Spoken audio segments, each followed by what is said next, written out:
ഈ വിഷയത്തിൽ ഒരു രാഷ്ട്രീയ പോര് അത് മുറുകുകയാണല്ലോ. ഇന്ന് പ്രതിഷേധ മാർച്ചുണ്ട്. ഗ്രാമപഞ്ചായത്ത് ഓഫീസിലേക്ക് LDF, KCB ഓഫീസിലേക്ക് UDF, അങ്ങനെയാണ് പ്രതിഷേധ മാർച്ച്. അനന്തുവിന്റെ വീട് ഇന്ന് പ്രതിപക്ഷ നേതാവ് സന്ദർശിക്കും. വിനീഷ് അറസ്റ്റിലായെങ്കിലും കേസ് ക്രൈംബ്രാഞ്ചിന് കൈമാറിയതിനാൽ കൂടുതൽ പേരുടെ ചോദ്യം ചെയ്യൽ ഉണ്ടാകും. വിപിൻ സി വിജയൻ വിവരങ്ങളുമായി. വിപിൻ, ഒരു ഭാഗത്ത് വലിയ രാഷ്ട്രീയ പോര് വിഷയത്തിൽ കടുത്തിരിക്കുന്നു. LDF, UDF കൂടാതെ BJPയുടെയും മാർച്ചുണ്ട് എന്നാണ് ഞാൻ മനസ്സിലാക്കുന്നത്. ഇതൊക്കെ എപ്പോഴാണ്? ഇന്നിപ്പോൾ വനം മന്ത്രി അങ്ങോട്ടേക്ക് സന്ദർശനം നടത്താനെത്തുന്നു. അങ്ങനെ ഇന്നും സംഭവ ബഹുലമാകുമോ?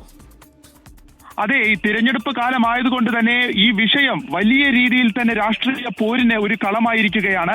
അതിൽ UDF പ്രധാനമായും പറയുന്നത് ഇത് KSEBയുടെ ഒരു വീഴ്ചയാണ്. ഇത്തരത്തിൽ വൈദ്യുതി എടുക്കുന്നത് പലതവണ ശ്രദ്ധയിൽപ്പെടുത്തിയിട്ടും അതിൽ നടപടിയൊന്നും ഉണ്ടായില്ല. അതുകൊണ്ട് തന്നെ KSEB ഓഫീസിലേക്കാണ് UDF ഇന്ന് മാർച്ച് നടത്തുന്നത്. 10:30 മാർച്ച് നടത്തുന്നത്. പ്രധാനപ്പെട്ട നേതാക്കളെല്ലാം തന്നെ ഇപ്പോൾ വഴിക്കടവ് ഉണ്ട്. അതായത് പ്രതിപക്ഷ നേതാവ് രമേശ് ചെന്നിത്തല തുടങ്ങിയിട്ടുള്ള നേതാക്കളെല്ലാം തന്നെ നിലമ്പൂർ മണ്ഡലത്തിലേക്ക് എത്തിക്കഴിഞ്ഞു. അപ്പോൾ ഇന്ന് UDF അത്തരത്തിൽ KSEB ഓഫീസിലേക്ക് മാർച്ച് നടത്തുമ്പോൾ LDFന്റെ ഭാഗത്ത് നിന്ന് അത് KSEB ഓഫീസിലെ വഴിക്കടവ് പഞ്ചായത്ത് ഓഫീസിലേക്കാണ്.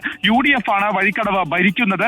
അതുകൊണ്ട് തന്നെ പഞ്ചായത്ത് ഇത്തരത്തിൽ പന്നികളെ പിടികൂടാനോ അല്ലെങ്കിൽ ജനങ്ങൾക്ക് ഒരു സംരക്ഷണം കൊടുക്കാനോ വേണ്ട വിധത്തിൽ ഇടപെട്ടില്ല. ഒപ്പം തന്നെ ഈ പ്രധാന പ്രതിക്ക് കോൺഗ്രസുമായി ഒരു ബന്ധമുണ്ട് എന്നുള്ള വലിയ ഗുരുതരമായിട്ടുള്ള ഒരു ആരോപണം കൂടിയാണ് LDF ഉയർത്തുന്നത്. അങ്ങനെ ഇന്നിപ്പോൾ പഞ്ചായത്തിലേക്കാണ് മാർച്ച് നടത്തുന്നത്. BJPയുടെ ഭാഗത്ത് നിന്ന് വനം വകുപ്പ് ഓഫീസിലേക്ക് മാർച്ച് നടത്തുന്നു. അത് K സുരേന്ദ്രൻ ഉദ്ഘാടനം ചെയ്യുകയും ചെയ്യും. അതാണെന്ന് വിവിധ മാർച്ചുകളുണ്ട് രാഷ്ട്രീയ പാർട്ടികളുടെ നേതൃത്വത്തിൽ. അത് രാവിലെ മുതൽ തന്നെ തുടങ്ങും. ഒപ്പം വനം മന്ത്രി ഇന്ന് സ്ഥലത്തേക്ക് എത്തുകയും ചെയ്യും.